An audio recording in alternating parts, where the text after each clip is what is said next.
So much right. This game did so much right.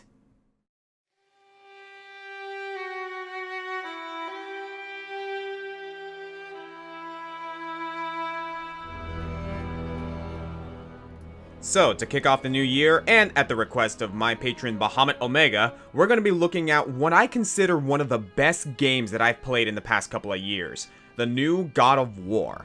Now, I feel I should start this by explaining how I feel about the original trilogy. I do like the first 3 God of War games for building an intriguing world based on Greek myth, as well as the fun hack-and-slash gameplay, but there was something about the original trilogy that didn't really sit too well with me.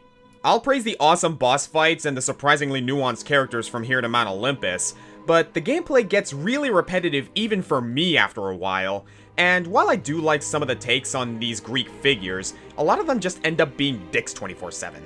After 3 whole games of what essentially is the same thing, I felt a really strong need for something new at the end of it all. And 2018's God of War delivered on that end. Seeking solace after razing the Greek pantheon to the ground, our main character Kratos takes refuge in Midgard, one of the 9 realms of Norse mythology. And not only is he now rocking an awesome beard, he seems to have mellowed out from his barbaric ways and even started a family. A family that's brought down to 2 with the death of Faye, the game opening up with Kratos and his son Atreus giving her a funeral pyre. This is where we are given the game's main goal. Faye's final wish is to have her ashes spread at the highest peak of the 9 realms, so Kratos and Atreus travel together through the realms in order to fulfill that wish. But this won't come easy with Odin the Allfather catching wind of their activities, Kratos constantly running from his dark past while trying to stay alive and be a good father, and Atreus being way more important than he realizes while being held back by a lack of experience and some serious daddy issues. And I want to focus on that real quick because the strength of the narrative really does lie in its characters. This is the game that made me fall in love with Kratos, a character who is now haunted by the sins of the past, and throughout the game he seeks redemption without ever truly believing that he can achieve it. And then there's Atreus, who I'll admit to not liking at first, especially later down the line when he becomes an absolute brat. Once you start putting together the reasons for why he is the way he is, you end up rooting for this kid at the end. And yeah, the dynamic between him and Kratos is an absolute joy to behold, with sad, interesting, uncomfortable, and charming moments aplenty, all made better by a wonderful performance by Christopher Judge and Sonny Soljic. Seriously, these two have some great chemistry.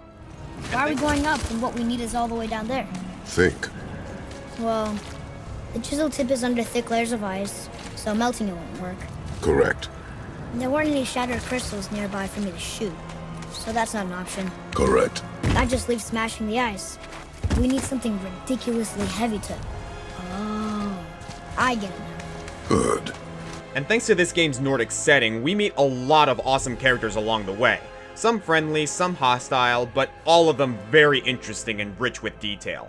And the same can be said about the world itself. While the game is relatively linear when it comes to its main quest, it heavily rewards exploration and side questing, and with every realm you visit being rich with detail and atmosphere, it makes the world of this game feel truly alive, brought together with a breathtaking soundtrack by Bear McCreary, a personal favorite of mine being Deliverance. And with that, let's get into the gameplay, and dare I say, this might be my favorite combat system that the God of War series has ever put together. Compared to the fast-paced hack-and-slash brutalization of the previous games, God of War 4's combat may be slower and heavier, but what I like about it is that it's not as brain-dead. With different skills to learn, different upgrades that you can purchase from Brock and Sindri, and a Spartan rage that can quite dramatically turn the tides of a fight, God of War 4 heavily rewards players who are more strategic in their battle tactics. And this isn't even mentioning Atreus, whose archer skills and general resourcefulness can be a real lifesaver.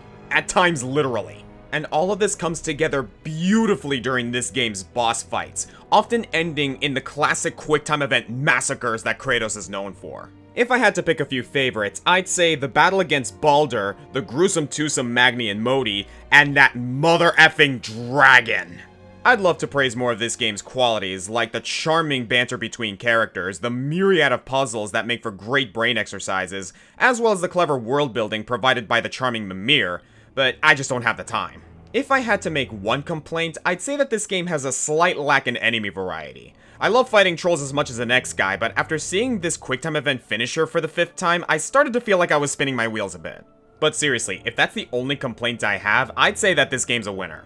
For anyone who loves over-the-top action alongside a great story with great characters, God of War 4 is a must-play. And with that, I'd like to end this off by saying happy birthday to Bahamut Omega. I can safely say that I enjoyed this game just as much as you did.